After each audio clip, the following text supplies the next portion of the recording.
It is Thursday. It is a jackpot night. We are getting ready to head out to the lake here pretty soon. Had to do a little boat maintenance, a little retying and some things like that. But this is going to be your tip of the week video. This week we're going to show you kind of how we're fishing with jigs, what we're using with the jigs, and so on and so forth.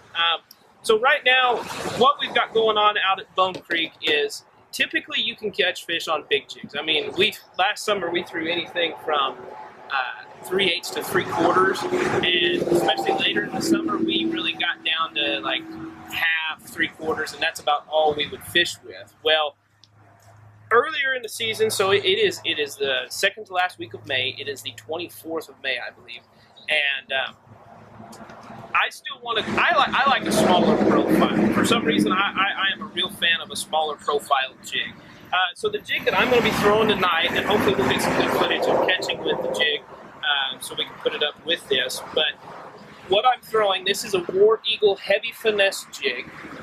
It's a 3/8 ounce, and the reason they call it a heavy finesse jig is this hook is a Gamakatsu 3/0 hook. I mean, it's a great big hook.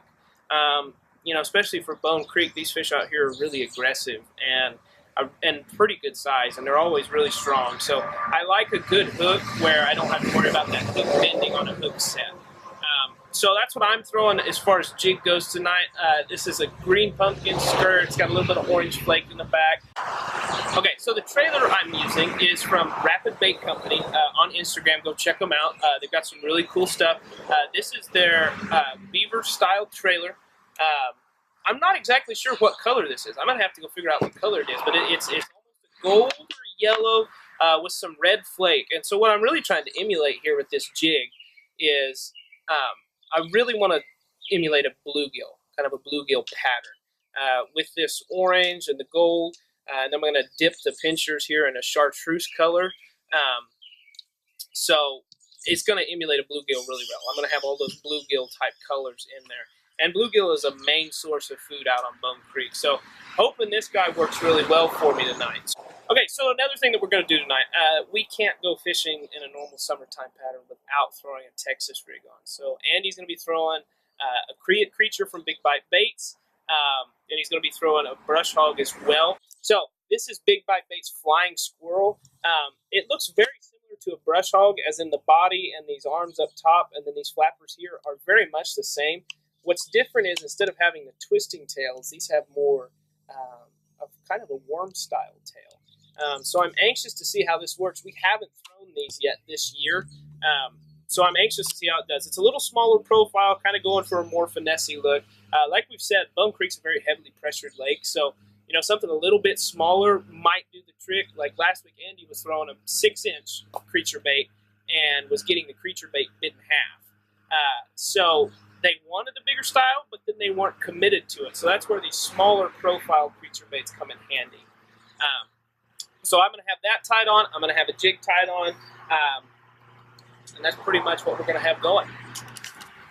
Okay, guys, so I told you what we're going to tie on. I told you what we're going to be throwing. Now I'm going to tell you where we're going to be throwing at and how we're going to be targeting these bass. So here a couple weeks ago, we did a tip of the week over our electronics, how we're using our electronics for fishing the spawn. So now we've kind of moved past the spawn. I'm sure there's probably still a few fish spawning, but we're not going to be targeting those fish. We're going to be targeting those post-spawn fish. We're going to be trying to target those little bigger fish.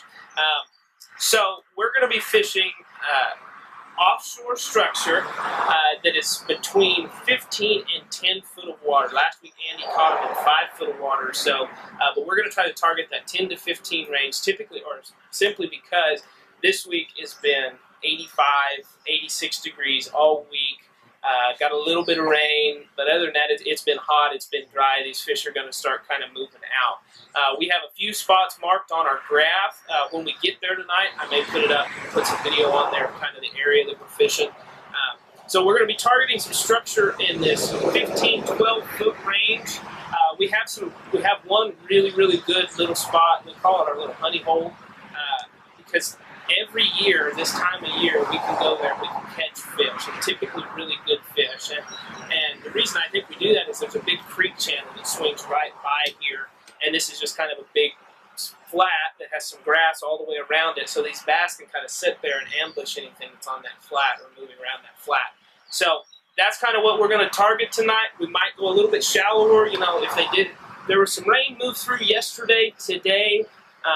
You know, if that pushed them up a little bit shallower, we'll just have to see, you know, as you know, fish the conditions. So, okay, guys. So this is what happened. We didn't get the big camera out to be able to show you guys kind of what we were doing and catch some of those fish catches on camera because we had a rainstorm come through.